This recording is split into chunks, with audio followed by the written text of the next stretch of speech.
Shalom Aleichem. On va se pencher aujourd'hui sur un thème qui est un thème très récurrent aujourd'hui, qui est le thème des hommes et des femmes.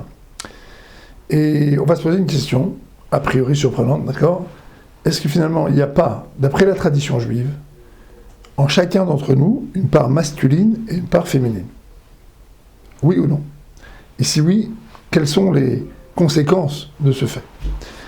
Alors dans les écrits du Harizal, c'est-à-dire dans les écrits de la Kabbalah, effectivement, il est clairement indiqué qu'il y a en chacun d'entre nous ce qu'on appelle un sitra des Nokba, un sitra des Dukhara.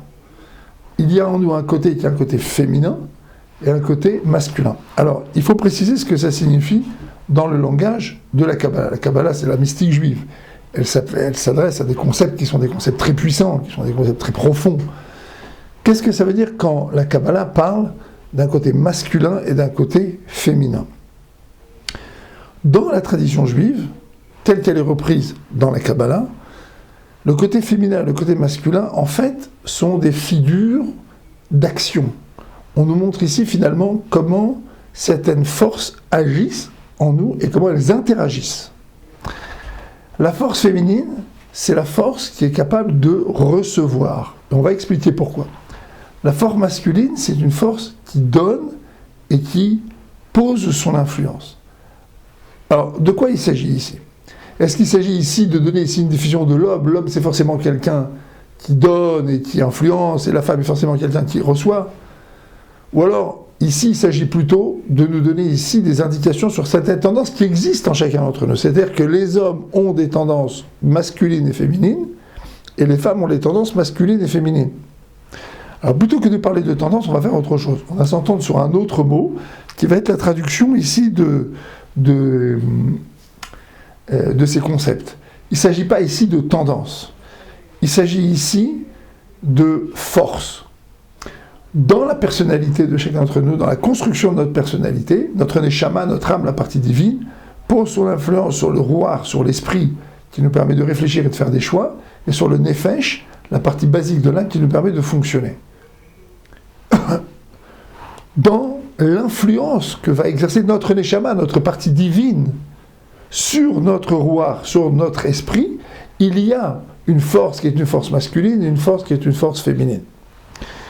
En fait, l'homme, il a besoin de recevoir. Vous savez, par exemple, un grand sage, chez nous, s'appelle un talmid chacham. Un talmid, c'est quelqu'un qui reçoit. Et il est chacham, il est chacham parce qu'il pose des questions. Alors, s'il pose beaucoup de questions, eh ben, il va pouvoir recevoir énormément, mais s'il ne pose pas beaucoup de questions, il ne recevra rien. Et ce qui fait finalement la différence entre quelqu'un qui va être capable d'étudier et quelqu'un qui va être capable de grandir, ben, c'est finalement la capacité de recevoir. Et donc, d'une certaine manière, la position de l'élève, c'est un peu une position dite Sitra des Nokva, qui appartient à la force dite de la féminité, au sens où il reçoit. Par contre, la force de celui qui va enseigner, la personne qui va donner, ça va être une force qui va être dite masculine, c'est une force qui pose son empreinte. La même chose si c'est une femme qui fait ça, d'accord ? C'est-à-dire qu'on n'est pas en train de dire ici qu'il y a des hommes ici qui ont un côté féminin plus développé et des femmes qui ont un côté masculin plus développé. Ça, c'est un autre problème, ça. Ça, en général, ça a trait à ce qui s'est passé dans les familles et à la manière dont, finalement, les parents ont accueilli l'enfant. Qu'est-ce que les parents voulaient quand cet enfant a été conçu ? Qu'est-ce qu'ils voulaient quand ils l'ont accueilli ? Comment ils l'ont éduqué ? En général, ça a trait à ça. Et c'est ce qui fait que parfois, vous allez avoir des garçons qui sont, on va dire, plus efféminés, et vous allez avoir des filles qui sont au contraire plus masculines. Ça a trait en général à une histoire. Mais ce n'est pas de ça dont on est en train de parler ici. Là, ici, on est en train de parler ici de ce qui s'affirme dans la personnalité d'un individu. D'accord ? Et effectivement, c'est une question fondamentale parce que beaucoup d'entre nous ont des problèmes, beaucoup de problèmes, et puis ils font le tour des thérapeutes, ils font le tour des psychologues. Mais finalement, ils retombent toujours sur les mêmes impasses. Pourquoi ? Parce que cette structure-là, la structure entre ce qui donne et ce qui reçoit, cette structure, elle n'a pas été mise à jour. Et comme elle n'a pas été mise à jour, elle n'a pas été remontée jusqu'à la conscience, et donc elle ne peut pas être travaillée. Alors qu'est-ce qui se passe ? Parfois on dit à des gens qui ont envie de recevoir, qui sont des gens qui ont envie qu'on les influence, sont des gens qui ont envie qu'on leur donne des informations, on leur dit de se mettre en marche, on leur dit d'agir.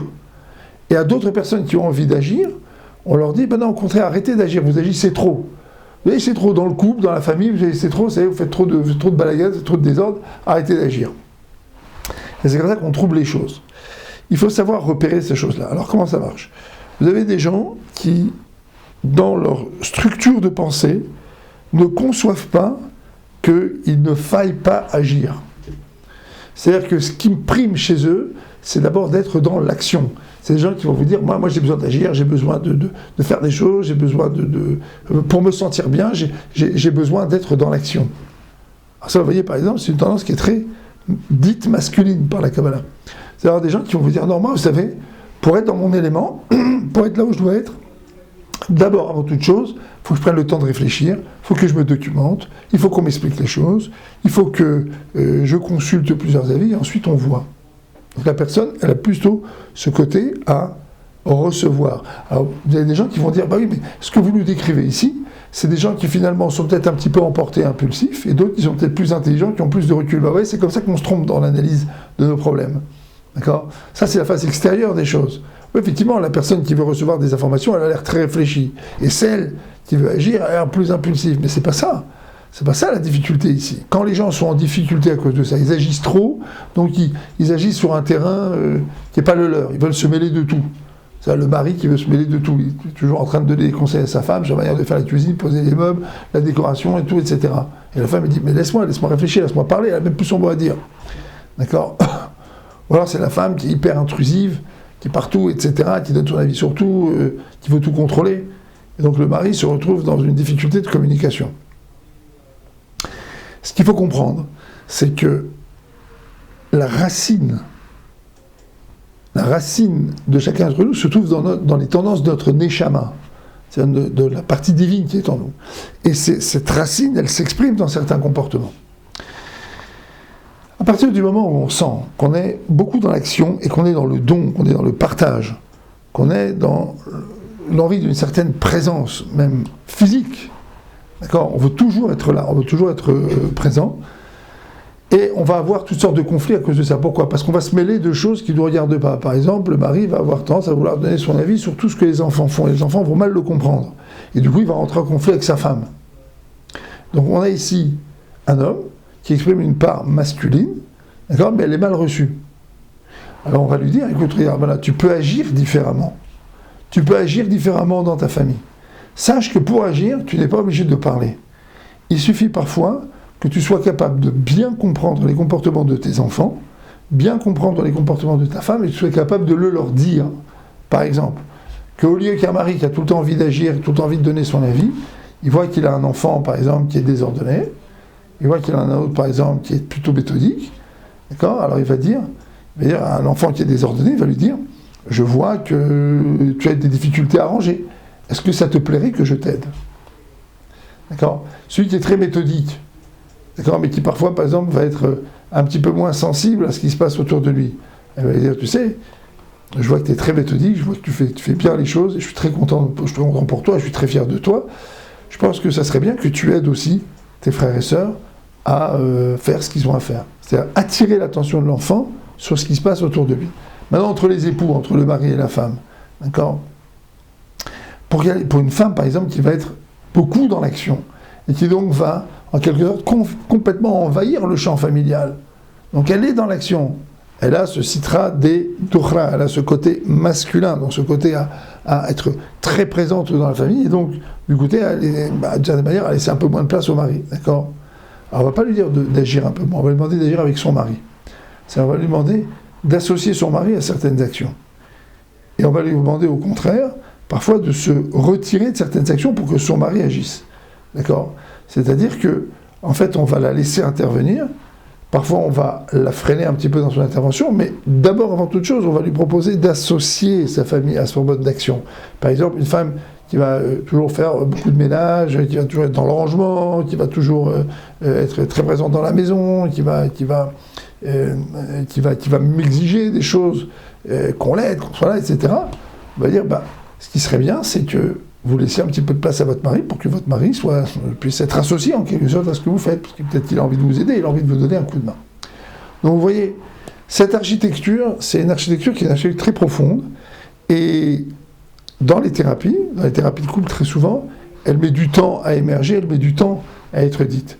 Mais il faut savoir qu'elle met du temps à être dite et que dans de très nombreux cas, elle va focaliser des conflits qui vont durer. C'est-à-dire que, par exemple, les conflits de compétences dans un couple, qui fait quoi? C'est un problème récurrent dans tous les couples. Qui fait quoi? Ben, c'est souvent, je dis souvent, c'est une précaution de langage, c'est presque toujours, des conflits qui ont trait à la structure de la personnalité. D'accord? C'est ce qui fait qu'en vérité, on a un conflit de compétences dans un couple, c'est très souvent parce qu'il y en a un qui n'est pas à sa vraie place. Il suragit, il est là tout le temps. Donc c'est-à-dire que le couple, en fait, est envahi par cet aspect masculin. Ou alors parfois, c'est l'inverse. Il y a des couples dans lesquels, finalement, vous avez un des deux qui réfléchit beaucoup, qui est très en retrait, qui ne donne pas son avis, qui préfère laisser l'autre agir, qui semble parfois être parti en vacances. Ce côté féminin, c'est-à-dire ce côté où en fait, il veut recevoir. Il veut recevoir. Il veut sans vouloir, il veut sans s'en rendre compte, mais il veut recevoir. Eh bien, dans la thérapie, on va alerter la personne sur ce problème et on va l'aider à prendre conscience de ce qui se passe autour d'elle et du fait qu'autour d'elle, on l'attend et qu'on a besoin que cette personne intervienne. Et vous l'avez compris maintenant, ces problèmes-là, c'est des problèmes qui se posent et aux hommes et aux femmes. Ces tendances, elles sont présentes en chacun d'entre nous, d'une manière ou d'une autre, et lorsque elles sont organisées autour d'un désordre, alors elles créent un désordre dans le couple. D'accord ? Et l'idée de la thérapie, l'idée du thérapeute ici, ça va être de faire émerger ces choses-là, et de faire prendre conscience au mari et à la femme que, attention, il y a ici des forces dans les personnalités qui s'expriment, mais qui ne sont pas comprises, et qui donc ne sont pas à leur place. Voilà. Donc sachez que si vous avez des conflits de compétences dans un couple, des gros conflits de compétences, d'accord, et c'est des conflits récurrents, qui fait quoi? Et notamment dans les jeunes années, d'accord, du couple, mais ça reste, après ça peut subsister, ben sachez qu'en général, c'est dû à une mauvaise compréhension de la partie féminine, la partie dite masculine, qu'il y a en chacun d'entre nous, et ça vaut la peine parfois d'aller consulter pour essayer de mettre à jour cette chose-là, qui est une chose très profonde, mais qui, si vous le faites, peut vous aider à mieux vous comprendre. Voilà, à très bientôt.